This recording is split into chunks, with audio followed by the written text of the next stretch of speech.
Assalamualaikum. Alhamdulillah dengan skenario Allah pagi ini saya bisa bertemu dengan Buya. Saya Pras dari Pasar Kemis Tangerang. Tempat Abu Yauci. Iya, Grand Batavia Pasar Kemis. Nah, saya juga mengucapkan terima kasih kepada Buya telah membawakan cermin kepada saya, sehingga saya baru menyadari saya berpakaian seperti ini saya malu rasanya dengan perbuatan maksiat dulunya gitu. Cuman saya sedang belajar untuk memantaskan diri di hadapan Allah. Ada dua pertanyaan yang saya ingin tanyakan Buya. Yang pertama, bagaimana menempatkan nafsu dalam amaliyah diri? Yang kedua, adakah tips atau cara pada saat muhasabah kita tidak terjebak dalam perenungan dosa? Mungkin itu saja Buya yang ingin saya sampaikan. Assalamualaikum warahmatullahi wabarakatuh. Assalamualaikum. Nafsu itu jangan dikasih kendor, karena ayatnya waman nahan nafsa, siapa yang menahan jiwanya dari kecondongan fujurnya, jangan dikasih kendor. Jangan masker doang yang bilang jangan kendor. Ini masker jangan kendor, giliran nafsu dibiarin. Nafsu itu tidak hanya itu, nafsu itu ada zahir ada batin. Zahirnya nafsu makan, pengen terlihat lebih baik depan orang. Batinnya nafsu pengen dihargai, pengen dianggap alim, pengen menggurui orang, tidak mau digurui. Ini hati-hati. Masih ingat iblis?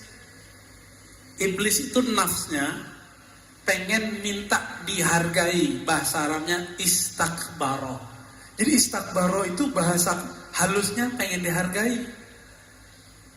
Bukan saya pengen dihargai, tapi memang harusnya begitu. Ini hati-hati. Orang-orang yang tersinggungan mulu hidupnya, hati-hati tuh. Jangan-jangan antum melihara kiber, salah satu karakternya nafs. Hati, biasanya pengurus masjid kena ujian begitu tuh. Pengurus masjid, guru-guru, syekh-syekh, kiai-kiai, pejabat-pejabat atau mantan pejabat. Dia mantan masih pengen dihargai seperti pejabat. Namanya post power syndrome, tahu? Ya, dia dulu ngurus masjid, sekarang kan bukan. Itu di banyak masjid saya ketemu begitu Pak. Di banyak masjid, saya nggak tahu masjid sini ya.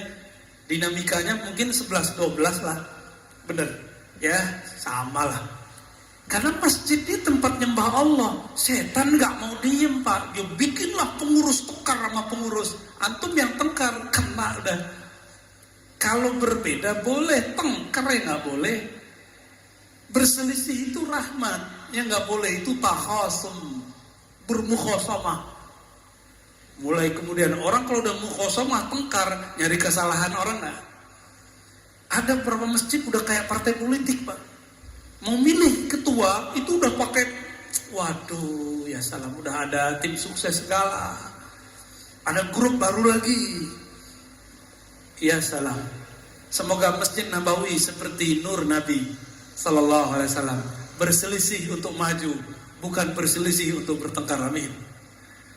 Nafs ini fiha lazzah. Hawa nafsu itu ada lezatnya. Ini saya ngomong begini, itu ada nafsunya. Kalau saya menikmati ngata-ngatain orang, maka saya niatkan kalam saya ini ngata-ngatain diri saya sendiri. Pahit loh Pak ngata-ngatain diri sendiri itu. Enggak enak banget ngata-ngatain diri sendiri itu. Maunya dia mau ngata-ngatain orang mulu. Enggak mau muhasabah diri, maunya menghisap orang mulu. Itu karakter kita, itu karakter nafs itu. Berarti antum sudah bagus tuh pertanyaannya. Saya gitu ya, dengan pakaian begini merasa gak pantas. Emang gak pantas Pak.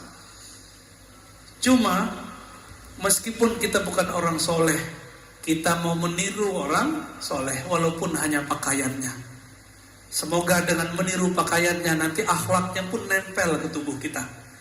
Kalau akhlaknya sudah nyampe, semoga karakter kolbiahnya juga masuk ke dalam diri kita. Nah ini, jadi gimana caranya? Jangan kasih kendor.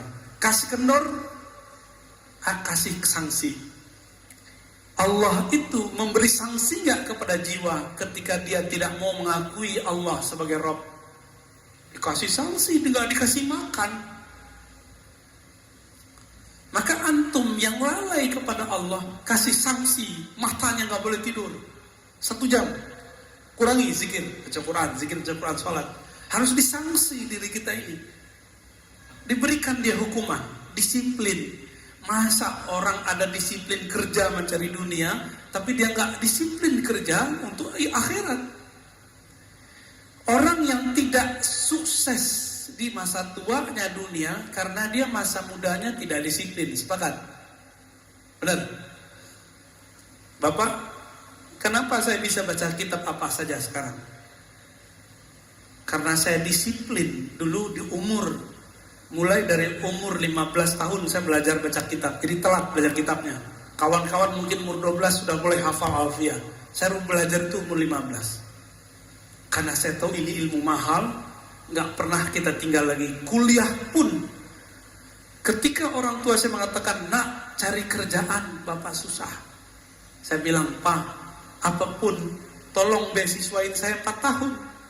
Dan benar-benar pak, saya 12 tahun mendidik nafsu saya untuk tidak pacaran.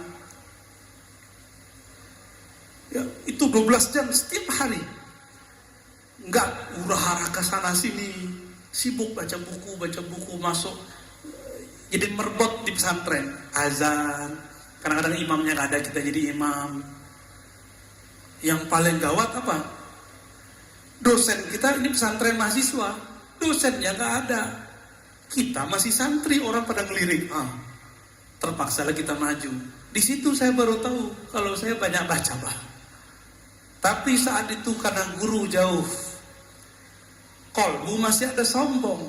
Bertambah ilmu, tambah sombong.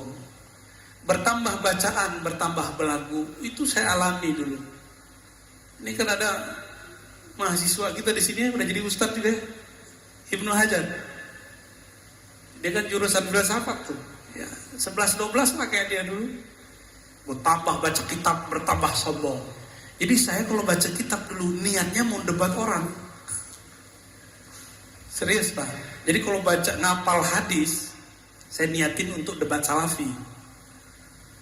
Kalau baca kitab akidah, mau ngelawan Syiah, liberal.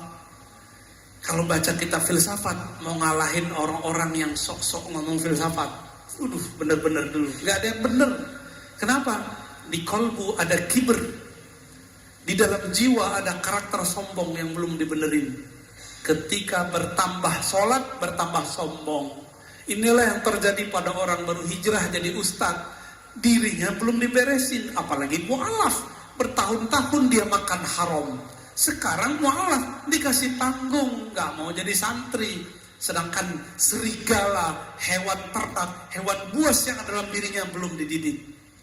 Jadi tazkiyatun nafs ini, kalau bahasa guru saya dulu, saya masih ingat Syekh Maulana Muhammad Nuruddin Al-Khalidi An-Naqsyabandi, lalu Syekh Hasan Basri Jalil Al-Qadiri As-Samani.